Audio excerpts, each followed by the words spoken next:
안녕하십니까? 맨눈으로 세상 흐름을 읽어드리는 와이타임스 정세 분석의 주북일입니다. 미국의 대북 정책이 대대적으로 변화될 것으로 보입니다. 바이든 정부의 국무장관으로 지명된 토니 블링컨은 북한 문제가 어려운 문제이자 더 악화된 문제라 그러면서 대북 접근법과 정책을 재검토하겠다라고 밝혔습니다. 또 북한 문제를 다루기 위해서 동맹들과의 관계를 재활성화하겠다라고 강조를 했습니다. 19일 열린 상원 외교위원회 인준청문회에서 한 말이 그렇습니다.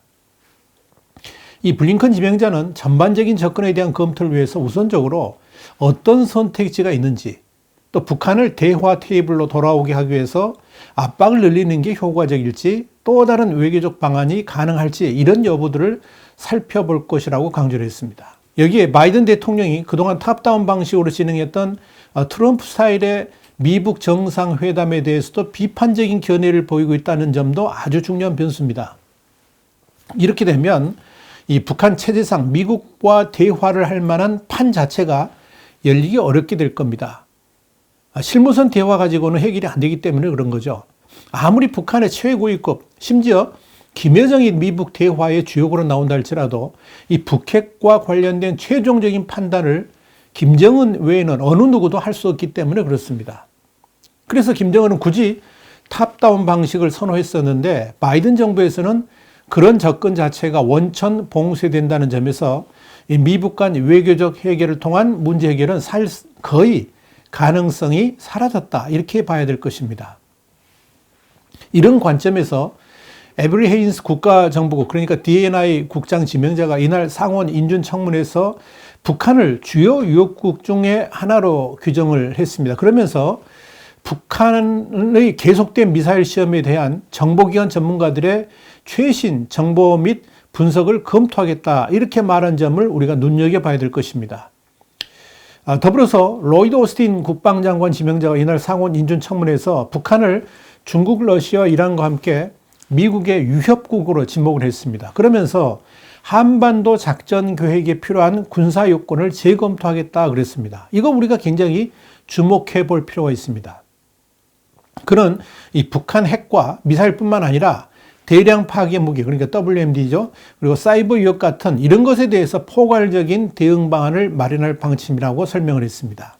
이러한 흐름 때문에 전문가들은 바이든 행정부가 북한의 고도화된 이 핵 역량에 상응한 한반도 내 군사 대응 태세를 대폭 강화하지 않겠나, 이렇게 예상을 하고 있는 겁니다. 그러니까 한반도의 고고도 미사일 방어 체계, 그러니까 사드를 추가 배치한다든지 사드의 운용성을 확대하는 방안도 유력하게 검토를 하고 있습니다.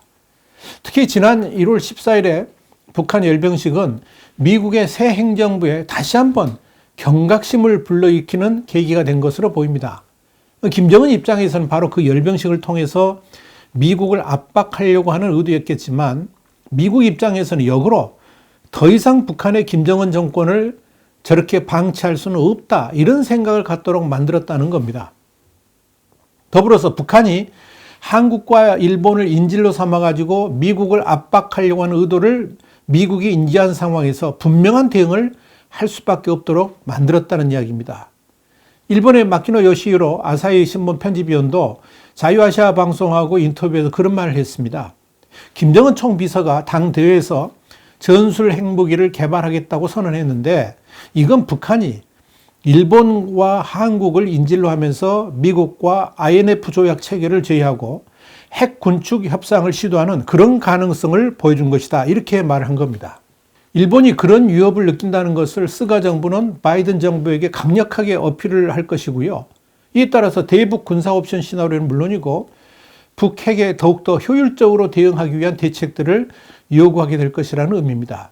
이에 따라서 트럼프 대통령 시절에 코피 전략, 그러니까 북핵 시설 같은 선별 타격을 했던 그런 전략이 있죠. 코피 전략과 같은 그런 군사적 옵션을 구체한다든지 유사시 전력 운용의 유연성을 강화하기 위해서 이 주한미군 재배치도 검토할 수 있을 것으로 보입니다.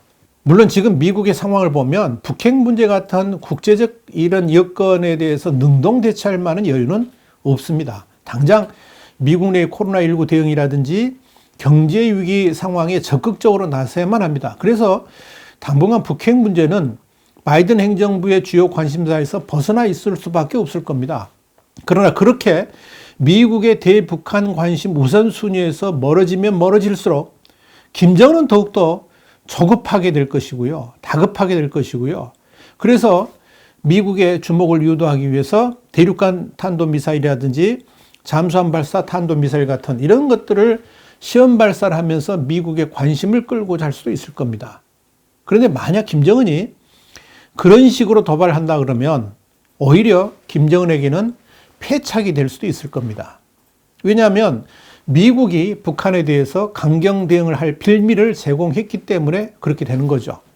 자, 이런 관점에서 20일 조 바이든 대통령이 취임 직후에 미 하원 외교위원회 동아태 소위원장을 맡고 있는 아미베라 의원, 캘리포니아 출신인데요. 이 아미베라 의원이 행한 발언을 주목할 필요가 있습니다.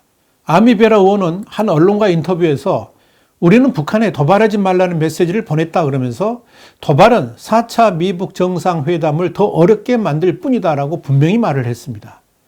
확실한 것은 북한의 비핵화 쇼는 이미 완전한 사기였고 문재인 정부의 북한 비핵화 드라마도 허망하게 끝났다는 사실입니다.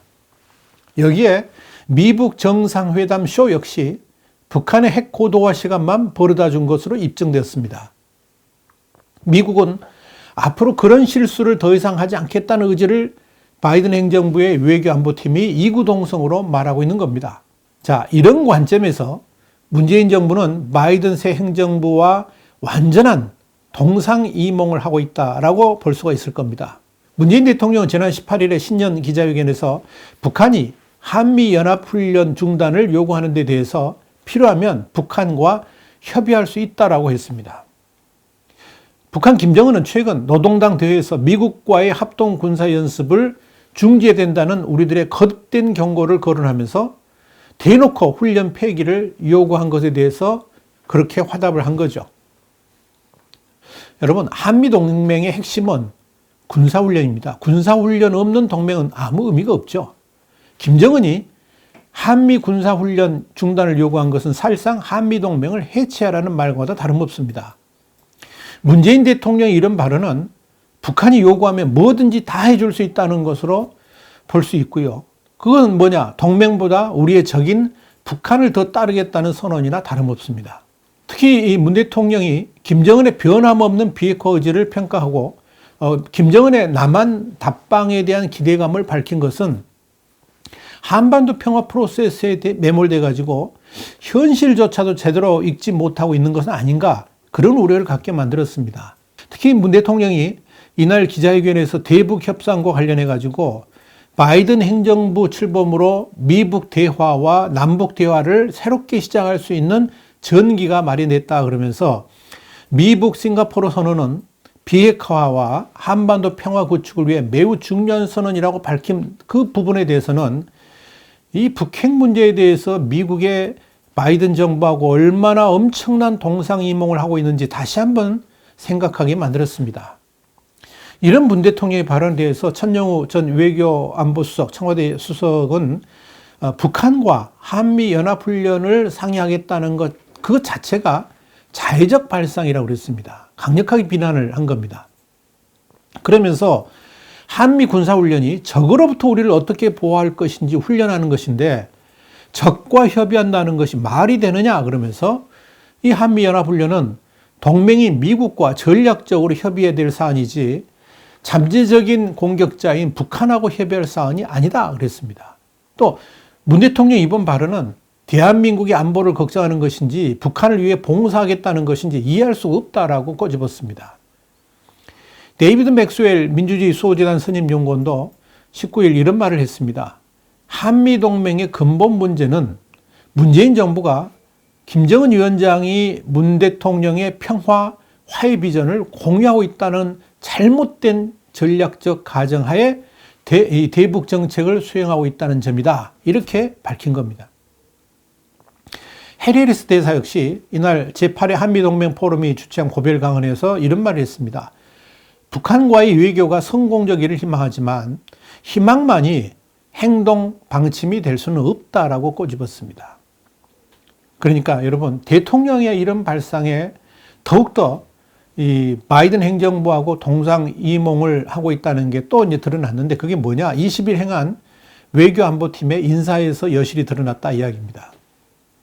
문재인 대통령 이날 이 강경화 외교부 장관의 후임으로 정의용 전 청와대 국가안보실장을 지명했죠.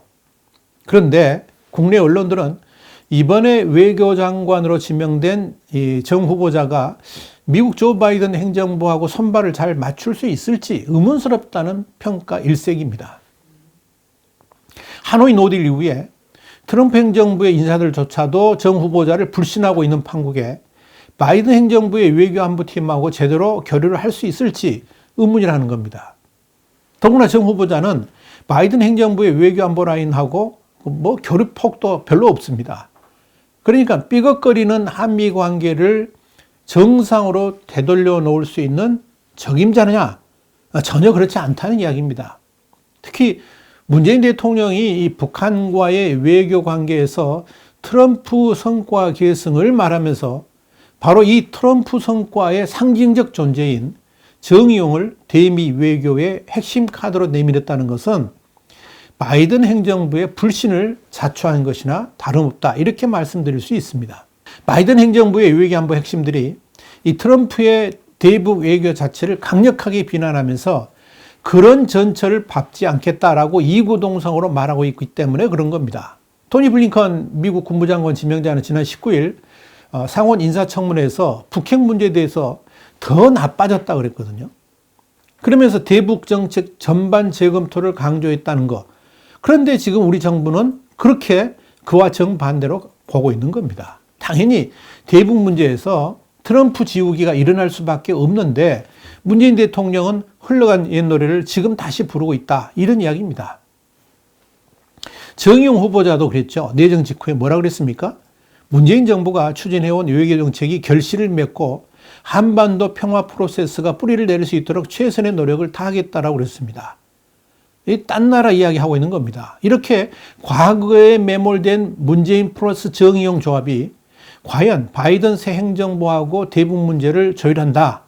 여러분 이게 말이 된다고 보십니까? 오죽했으면 AFP 통신이 트럼프 대통령에게 김정은 위원장이 비핵화를 원한다고 말해준 인물, 사실 거짓말한 거죠. 그 인물이 외교부 장관에 지명됐다 그러면서 정의용 후보자는 트럼프와 김정은의 회담을 중개하는 데 중요한 역할을 했지만 실질적인 진전은 거의 없었다라고 지적을 했습니다. 오죽했으면 그렇게 지적했겠냐 하는 이야기입니다.